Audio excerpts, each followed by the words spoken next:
keyakinan kepada majelis hakim, sehingga majelis hakim mengambil satu keputusan bahwa dalil-dalil permohonan Partai Nasdem itu tidak beralasan menurut hukum. Yang kedua, dari 165 TPS yang didalilkan bahwa ada penambahan dan ada pengurangan perolehan suara, itu ternyata KPU sudah melakukan pencermatan, KPU juga sudah melakukan pembetulan, KPU juga sudah melakukan pembukaan kotak suara, dan hasilnya sama semuanya apa yang ditetapkan oleh KPU. Sehingga ya kami dari Partai Golkar merasa bersyukur bahwa Mahkamah Konstitusi berpihak kepada kebenaran yang ada. Saya pikir itu demikian. Terima kasih. Muhammad Satupali. Muhammad Satupali. Partai Golkar. Lagi deketin lagi, Pak. Nama dan jabatan. Ya, saya Muhammad Satupali. Muhammad Satupali. Ya, sekretaris Wakil Sekjen Bidang Hukum DPP Partai Golkar dan sekaligus Ketua Tim Advokasi Hukum Partai Golkar untuk sengketa pileg di Mahkamah Konstitusi. Hasil keputusan hari ini apa? Dan masalah perkara ini? Ya, hari ini kita ada 3 perkara putusan. Putusan pertama yaitu pengisian keanggotaan DPR RI Dapil Jawa Barat 1, di mana permohonan ini diajukan oleh Partai Nasdem. Ya, dalam kasusnya ini Partai Nasdem mengklaim bahwa dia ada kehilangan suara di 60 TPS sebanyak 439, dan kemudian ada penambahan perolehan suara Partai Golkar sebanyak 472 di 105 TPS. Nah, ternyata setelah proses persidangan pembuktian kemarin itu dalil-dalil permohonan Partai Nasdem tidak memberikan keyakinan kepada hakim bahwa dia kehilangan suara, ya. Kemudian Partai Golkar menambah perolehan suara. Nah, yang kedua, KPU itu sudah melakukan pencermatan terhadap 165 TPS yang didalilkan oleh Partai Nasdem, ya. Sudah dilakukan pembetulan dan sudah dilakukan pembukaan kotak suara. Hasilnya sama seperti apa yang ditetapkan oleh KPU. Hasil putusan sidangnya apa? Putusannya itu menyatakan bahwa menolak permohonan pemohon untuk seluruhnya. Nah, yang kedua, di Dapil Papua Tengah yang diajukan oleh Partai Gerindra, ya, begitu juga sama seperti Dapil yang di Jawa Barat tadi, ya, semua dalil permohonan Partai Gerindra itu tidak memberikan keyakinan kepada hakim bahwa telah terjadi yang meminta PSU di Puncak Jaya maupun di Puncak itu tidak memberikan keyakinan kepada hakim, sehingga amar putusannya itu juga menolak permohonan Partai Gerindra untuk seluruhnya untuk Dapil Papua Tengah. Ya, demikian. Terima kasih ya.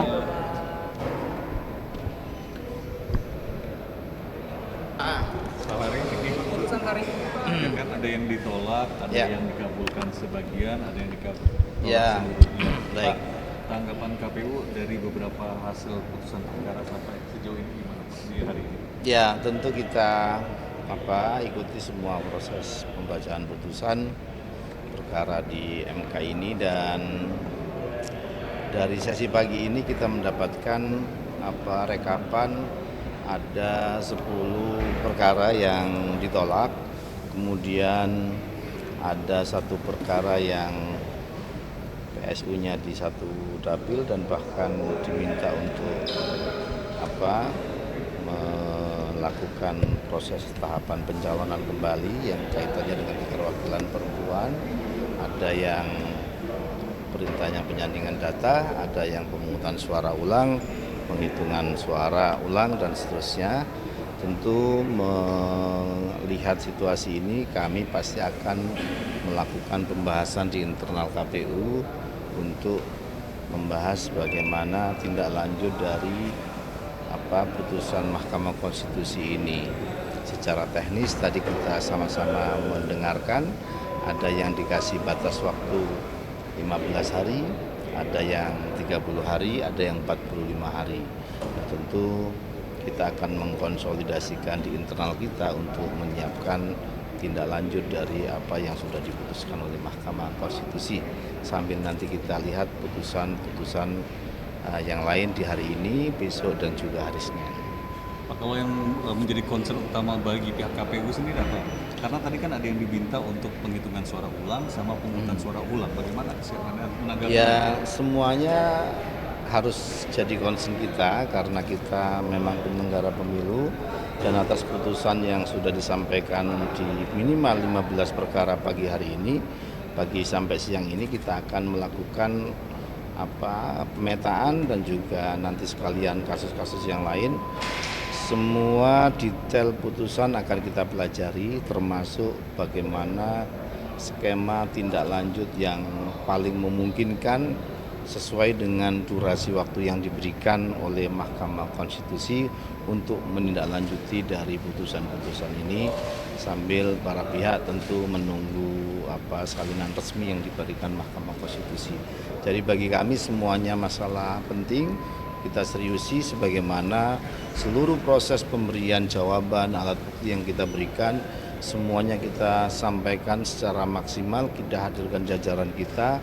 Kalaupun ada penilaian dari mahkamah, termasuk juga bukti yang diberikan para pihak, saksi yang dihadirkan para pihak, pemohon, pihak terkait, dan seterusnya, ini kan dalam rangka memang pembuktian untuk mencari kebenaran, membersihkan dari apa-apa yang dituduhkan tidak profesional atau salah di KPU dan seterusnya. Dan alhamdulillah untuk yang sampai pagi ini paling tidak 10 dinyatakan ditolak, 5-nya tadi bervariasi putusan-putusannya untuk kemudian kita tindak lanjuti. Pasti nanti akan kami dan kita semua di KPU akan melakukan rapat untuk melakukan langkah-langkah lanjutan, termasuk teman-teman provinsi dan kabupaten kota lokus dari masalah yang tadi disoal atau putusannya itu ada yang PSU, ada yang sanding data dan seterusnya, itu pasti kita konsolidasikan bersama dulu untuk kemudian menindaklanjuti putusan Mahkamah Konstitusi. Terima kasih. Clear ya? Pak, terakhir soal tadi keterwakilan 30% itu tadi kan hakim sudah mengatakan sengaja mengabaikan gitu. Nanti kita tindak lanjut. Clear ya? Terima kasih ya teman-teman, clear ya. Terima kasih. Hah? Itu sebagai termuat dalam surat KPU Gorontalo Utara nomor 58 dan seterusnya bertanggal 3 April tentang tindak lanjut atas penerusan rekomendasi pelanggaran administratif pemilu. Adapun tindakan Bawaslu yang tidak memberikan dokumen rekomendasi pelanggaran administratif pemilu kepada pemohon adalah tindakan yang berdasar konklusi.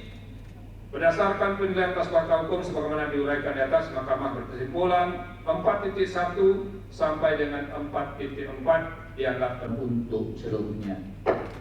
Demikian diputuskan rapat putusan hakim yang dihadiri oleh 9 hakim konstitusi, yaitu nama-nama hakim dianggap diucapkan yang diucapkan dalam sidang pleno Mahkamah Konstitusi terbuka untuk umum pada hari Kamis tanggal 6 bulan Juni tahun 10:51 waktu Indonesia Barat oleh 9 serta dihadiri oleh para pihak.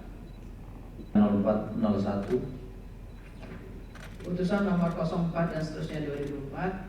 Demikian Dewan Perwakilan Rakyat dan Dewan Perwakilan Rakyat Daerah tahun 2024 diajukan oleh Partai Demokrasi Indonesia Perjuangan yang diwakili oleh Megawati Soekarno Putri dan Hasto Kristianto sebagai Ketua Umum dan Sekretaris Jenderal berdasarkan surat kuasa khusus tanggal 23 Maret 2024 dan 25 Maret 2024 memberikan kuasa kepada Dr. Yanwar P. Basesa SH dan kawan-kawan semuanya adalah advokat dan seterusnya yang diucapkan selanjutnya disebut sebagai pemohon terhadap Komisi Pemilihan Umum berdasarkan surat kuasa khusus tanggal 29 April 2024 memberi kuasa kepada Yosua Victor SH MA dan kawan-kawan semuanya adalah advokat dan seterusnya dianggap diucapkan selanjutnya disebut sebagai termohon. Partai Solidaritas Indonesia yang diwakili Kaisang 3 April 2024 memberi kuasa kepada Francin Wijoyo SH MA dan kawan-kawan dianggap dan seterusnya dianggap diucapkan. Sebagai Dr. Surya Paloh dan Hermawi Taslim sebagai Ketua Umum dan Sekretaris Jenderal berdasarkan surat kuasa khusus tanggal 24 April 2024 disebut sebagai pihak terkait 2. Partai Kebangkitan Nusantara yang diwakili oleh Anas Purbaningrum dan Sri Mulyono sebagai ketua diucapkan selanjutnya disebut sebagai pihak terkait. 3.